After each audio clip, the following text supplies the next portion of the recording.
Hey guys, it's Karen. So I am back today. I wanted to do a new series for you guys. I'm doing what it takes to deal with hunting season. So I'm going to call it hunt season. I know it's not anything nice and catchy, but it's going to be from A to Z of all the steps that it takes to do hunting. And by that, I mean like it's not just at my level, hey, I'm going out of state in multiple states. I'm doing all this stuff. I'm filming. It's everyday stuff. So I'm going to be showing you guys multiple different ones that I'm going to be doing. So it can be my hunt here locally, so you guys can see the local, what it takes to get ready for it, along with things like going out of state and what it takes to get that going. So it's going to be from A to Z, absolutely everything that it covers. This first episode is going to be all about application season. So I hope you guys enjoy all this.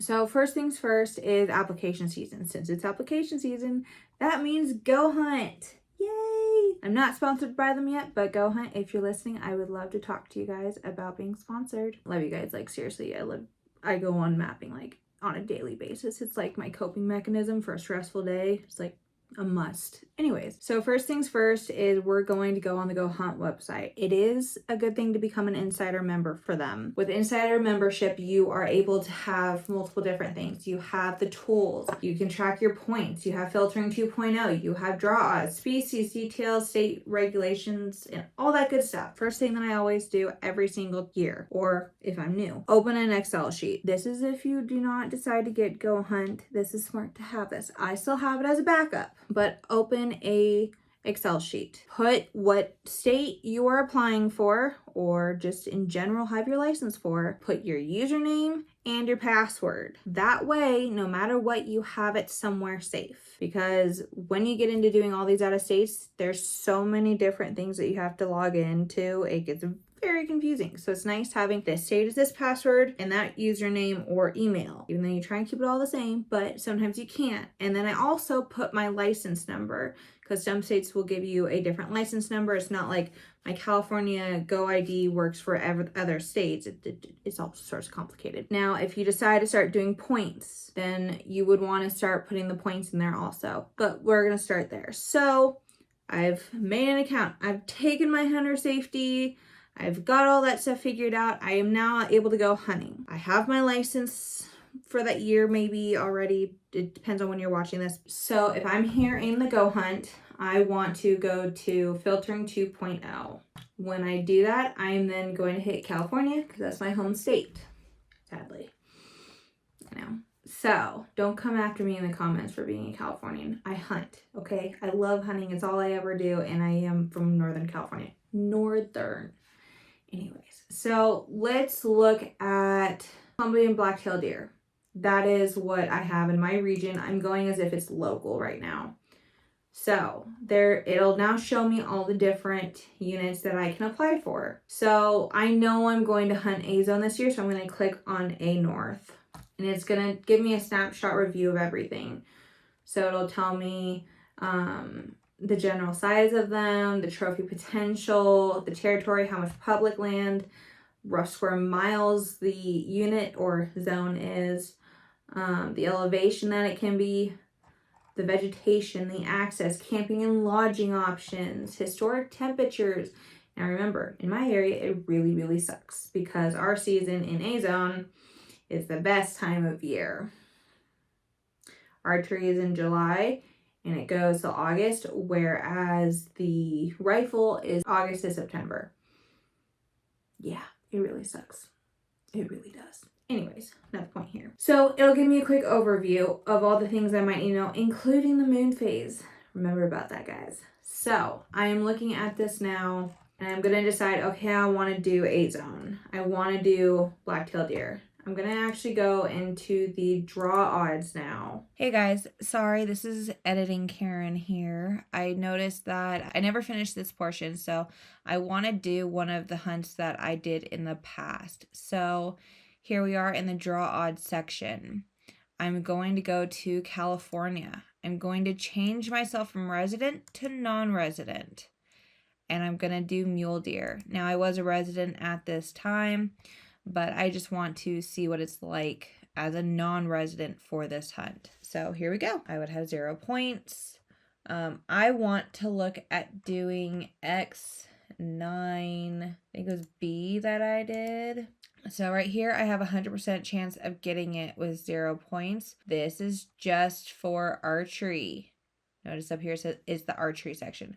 If I keep scrolling down, I get to the muzzleloader. There's nothing for the X9A or B. And rifle. So we're gonna scroll down again, and we're in the rifle section. So the hunt that I went on, I believe it was around Caitlin's birthday. So that would be, it was the B, so it's X9B. There's like 4 that group up all around the town that my dad's from, so like it's very confusing for me of which one is which unit. But like looking back on the memory and everything. But either way, it is X9B that I went on. So I would have less than 0.1% of getting that today as a non-resident with 0 points. That is what it's telling me. So it is a difficult hunt. It is very hard to get, but it is what it is. So I just clicked on the zone or unit, and I'm able to see what people got at my point system, which is why it's highlighted here at 0 points. If I was 0 points non-resident, just remember that's what we're going on. So I can also see how many people put in for this. You can also see other good information that you need. So such as the harvest success rate. It has gone downhill in this area. That is due to weather, mountain lion population. It's just been a very, very harsh past couple years for this unit. We actually, I think it was like 2018, I think is why it was right there. We had such a bad storm in the Sierras that when the mule deer herd was trying to cross Bishop Pass, a whole bunch of them perished to their death, which was extremely sad, but that's nature. That's what happens. You don't always get a pretty picture with animals. But you can also see applications versus tag allocation over here, all that good stuff. So trophy potential is also something that I look at. Harvest success is something that I look at. And bucks, how many are above 4 points. So this is a very good thing to look at. It kind of helps give me a rough idea of what I'm getting myself into. Alrighty, so next up is I want to talk to you guys about an out-of-state option. So for this example, I'm going to use my moose hunt in Idaho. This is a non-point system, but it's still going to be easier for me to tell you guys all about it because I've already lived through this one and I can no longer do it. So, all right, let's jump into this. So first things first, go hunt, draw odds. I have that up. I'm going to hit Idaho.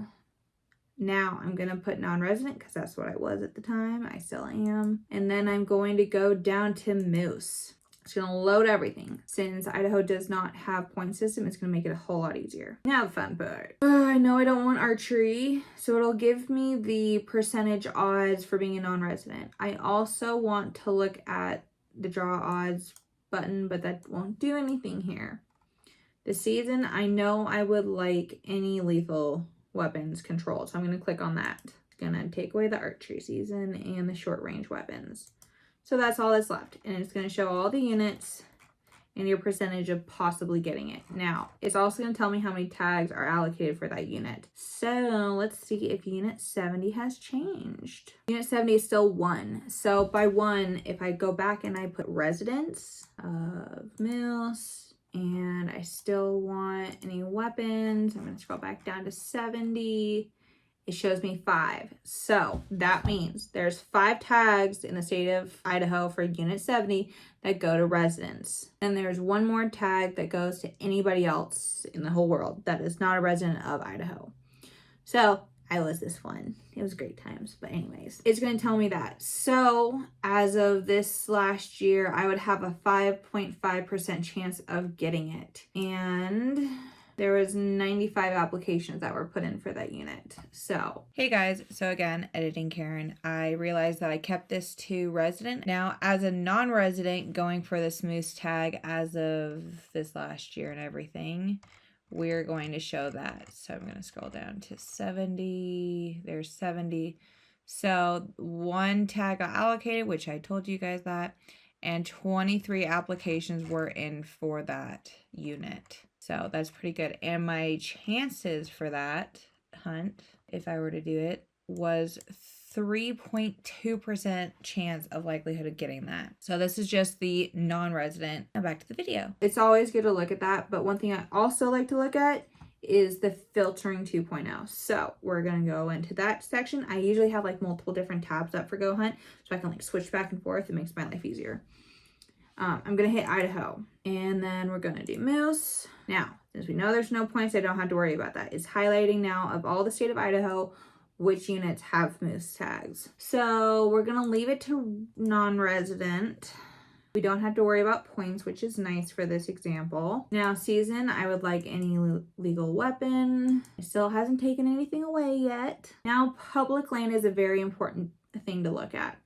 But there is also a pro in looking at very low public land areas. So for instance, if it is an area, a unit that I've maybe been to a couple times, I've made friends there, and there's very low public land, but I have an in with that private land person, I'm going to take that because I have an in. It's going to make it easier for me to get that tag that a lot of people that maybe don't live in that area, don't even know it, are going to go, that's a lot of area that I can't go in because I don't have anybody. I don't know anybody. I can't use their land. I'm going to go public land. So for instance, we're going to go public land on this one. Let's go 35. I want to see how many get taken away. And a couple do in the panhandle.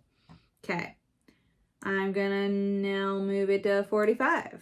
That takes away a couple more in the panhandle. Now we're going to go to 60%. Took away a couple more. Now it's showing me still quite a bit. Oh, and it took out a lot at the bottom too. Sorry, I didn't have it all of Idaho showing, so I just fixed it. So unit 70, it's a tiny unit. At 36%, I still have public land, but I don't after that. So harvest success is also a nice thing to look at, but if you're going to just go, just kind of leave that one alone. But you can throw it on there to see if it's really hard or not, pretty much. So unit 70 is still staying there pretty good. So I'm going to click on unit 70. Now, once again, it's going to tell me all about this up. And now I'm going to look at this. It tells me how big the train is for this unit. I also see some photos over here to give me an idea of what I'm looking at for this unit. Moon phase, I can skip forward to the months that I would be there. Quick tip, so bring a shotgun for hunting grouse. Yes, I did see a lot of grouse there when we were there. Some big trout are caught in the American Falls Reservoir. I did hear about that, but we didn't go. And bring a GPS, which we did, and I really, really was glad about that because some of the trails were a little funky. Trying to get up there, I think it was like Mount Scott or something. Now vegetation, it's telling me all about the vegetation in this unit and the perks of it. So like high north slopes, what you'd get. Marshes are very full of cattails, which, oh my god, they were. And then access. So it's telling me ATVs can be used only on roads that can be used by fully sized vehicles. There were some roads that were supposedly fully sized vehicles that we were like, this is kind of a little difficult with this rhino, but that was like 7 years ago. Yeah, some private land owners have given permission to hunt moose. Says that. Moose. This is just GOHUNT's page of their information. Also check your state's records and rules and everything, of course, separately in case something hasn't transferred over. And then even though GOHUNT is really, really good about that, the other thing is also to make sure you check other sites. Like sometimes there's Facebook group pages, there's Instagram pages. You can call the local taxidermist. Just don't bombard the taxidermists or the guides. Like they have a job to do, but you never know, you might get lucky and talk to somebody that's willing to talk, and like, because then you can be like, hey, I'd love to use your guide service, or hey, I'd love to bring the rack to you for you to clean up and ship back home to me, or help me with it or something. Or a butcher. I really recommend a butcher if you go moose hunting. It's gonna make life a lot easier for traveling that thing back home. Camping and lodging is another thing on here, and historical temperatures. It's always good to give it a rough idea because that's gonna help me figure out when, after we're done with finding out if I got tags and everything, of what gear I'm gonna need. Next up is the mapping system. So you can get the mapping system using just the Explorer membership through GOHUNT, which I have for my dad because we both switch back and forth, and That way he keeps all of his things separate on his, and then I have all mine, and then we can like share back and forth. But I'm gonna go over mapping, all that whole shenanigans in a different video coming up. Let's look at this unit, because yes, I still look at maps when I start my applications, because I want to get a rough idea of how this is gonna look. Like, what am I getting myself into? Can I deal with this? Is it a crazy year for some reason for work? Do I have the time to go for such a big hunt when I know there's a lot of work involved? Like, I don't know. So it's good to see what you're getting yourself into. So we're gonna zoom in. Okay, so the blue area that I have here, let me do a little disclaimer. I do a certain type of file system and color coding when I do my mapping stuff. So that way, when I go on here, I don't have to like open every single one and go, okay, what was this for again? What was this? And why is that related to that again? Or was that for something else? I don't know. Or did I just accidentally drop a waypoint? You never know. So I have color codes, which in a different episode, which is going to be next, I think I'm going to do it. It's going to be for what means what. This is how I like to organize everything, so it makes it easier for me to just zoom in quickly and get the job done and learn more stuff. This dark purpley blue means the big threes. So anything that's that color of that purpley bluish dark color, it's either going to mean mountain goats, bighorn sheep, or moose. That's what the big three is. So for this instance, it's moose. The gray, anything that's gray means it's in the past. It is something that I've been to.